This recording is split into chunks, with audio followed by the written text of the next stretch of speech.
Risk management is considered as one of the crucial, important, and subjective topic for the PMP exam preparation. And the reason why, because one, that most of us have learned risk management completely wrong from our childhood. Then we can't really see risk like we can see scope of deliverables being built, quality, resources, stakeholders on a project, schedule, and the budget. We can see all of we can experience all of them. But then risk is something which is based on someone's perception. So what I'm thinking risky may not be risky for you. To understand risk management, we have to do a bit of unlearning, and we have to think it from a very fresh perspective. And to make it easy and simple for you to understand, I give you 10 seconds. Think about what comes to your brain when you hear risk as a word. What all things come to your brain? And let's count. 1, 2, 3, 4, 5, 6, 7, 8, 9, 10. Okay. Now, if you have these all coming to your brain, and only these, which are danger, loss, threat, problem, anything negative, then you have learned only the half part of risk since your childhood. And this is the case for most of us. And this is how we have been taught that something is risky, don't do it, avoid it.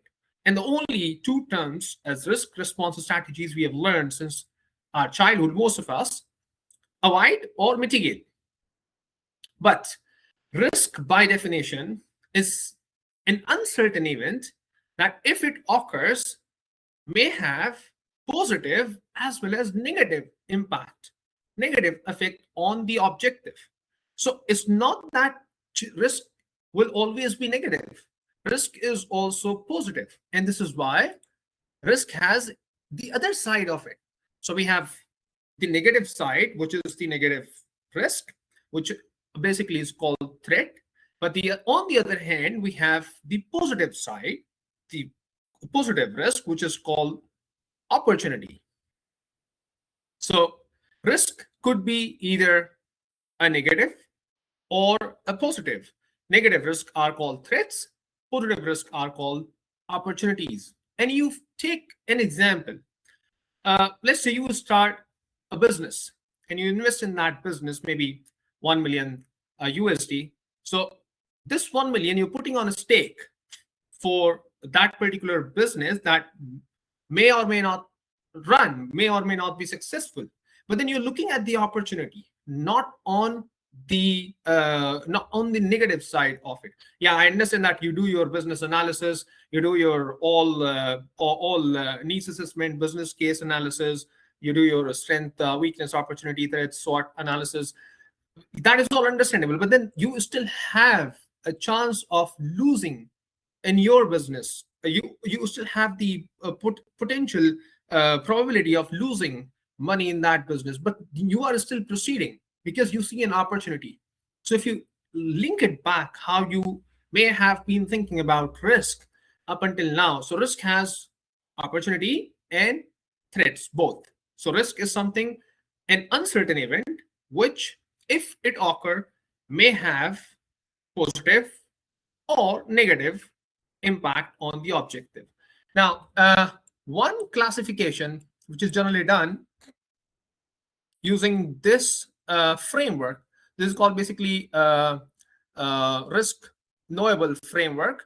And in this framework, there are these 4 categories where combination of potential risk can be categorized in these different quadrants. And this is classified based on 2 parameters. One is the understanding of the risk, and the other one is the awareness. So awareness means that are you aware about the risk as an organization, as a team, as an individual? Do you know about this risk? Are you aware that there is a risk? There is a risk exist. Understanding is that, okay, you are aware about the risk, but how much do you know about it? What is the prediction what is the chances of its certainty, what is the potential impact of it, and then when you look at these categories and you try to mix them, so you get these four possible combinations. The first one is called known, which means, and I take you to this one. Yeah, first one, let's discuss known unknown, which is where you are aware about the risk, which means like you as an organization or individual have the awareness. You know that there is a risk, but understanding about it is unclear. And this is the classical risk, which means like this is the general normal type of risk which is generally analyzed and identified by an organization. So this is the classical risk, where you see a risk, and based on that risk you keep working on that risk to keep managing it. If it is an opportunity, you keep trying to increase its probability and impact. If it is a negative risk, a threat, you keep trying decreasing its probability or impact. So this classification or this category of risk is something which you are aware of, but then you don't have the understanding of its impact and certainty. So this is a classical risk where you as an organization, individual, or team are aware about the risk, and then you will take your risk management approach as usual, as it is supposed to be for this type of classical or classic risk type. The other category is known, which means you as an organization or individual are aware about the risk, and you also have thorough understanding of that risk, its impact, its prediction, its certainty. In that case, this categorization is generally does not known, is not considered as risk. It is considered as a fact, because if you know that there is something which is sure, which is certain to happen, and there is this impact of that occurrence of that particular event, then it is not a risk anymore. Risk is something which is uncertain, but you have got the certainty of this particular event. So this is a fact, which means that you do not take care this particular category of items of your events as risk management. Rather, you take it with your project. If you are considering risk in the project management, take it with your project management, such as scope management plan. You have to plan activities or actions, whatever could be applicable. But then this is not something to be taken as a risk management, where you will plan risk response strategies, and then you will take your risk management approaches on this set of events, which are known.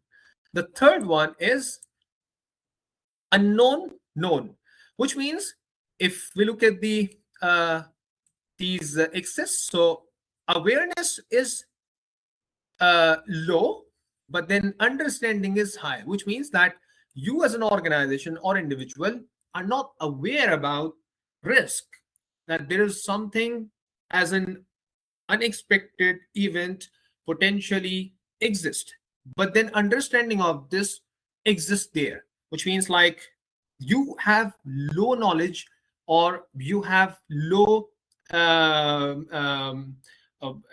I mean, if you would explain it, so you have basically you have to work on your risk identification and understanding of the risk knowledge parameters internally within your team by yourself, to explore more risks, that you are missing some types of risk in your analysis which are not getting known to you here. Though if you are able to identify those risks, then understanding about those are very well known. So they are called as hidden facts, because they are also fact if you can make yourself aware about them. In that case, if you make yourself aware about them, they will also become known. At the moment, they are unknown. So this first one, the first word basically determines the awareness, and the second one determines the understanding. So here we have understanding as known, which means that we are aware as an organization individual, we have the knowledge for that particular event, but we are not aware about its happening. We are not aware it's about its existence. So that is the unknown factor here. And this is why it is called hidden fact. So this is a fact, but then it is hidden.